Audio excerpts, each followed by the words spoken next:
BRS party کے leaders نے آج مختلف اضلاع کا دورہ کرتے ہوئے کسانوں سے ملاقات کی ہے۔ KTR نے سلسلہ کا دورہ کیا اور کسانوں سے ملاقات کی۔ KTR نے کسانوں کی حالت پر افسوس کا اظہار کرتے ہوئے کہا کہ کانگریس کی حکومت اور BJP کے MPs کسانوں کے لیے کچھ بھی کرنے سے قاصر ہیں۔ KTR نے بودھ حلقے میں دیہات کا دورہ کیا ہے۔ KTR نے دھان کا معائنہ کیا۔ ان کا کہنا تھا کہ کسانوں کے ساتھ ناانصافی کی جا رہی ہے، انہیں ممکنہ مدد فراہم نہیں کی جا رہی ہے۔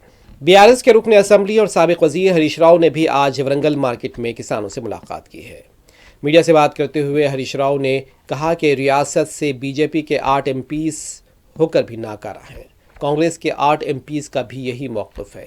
ہریش راؤ نے سوال کیا کہ آخر یہ 16 MPs تلنگانہ کے لیے کیا کر رہے ہیں؟ کپاس کے کسان کیوں خودکشی کر رہے ہیں؟ کیا مرکز اور ریاست کو ان پر رحم نہیں آتا؟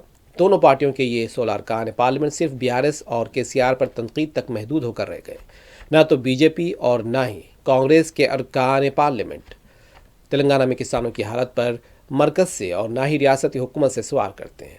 BRS پارٹی کسانوں کے ساتھ کھڑی ہے اور ان کے لیے جدوجہد کرتی رہے گی۔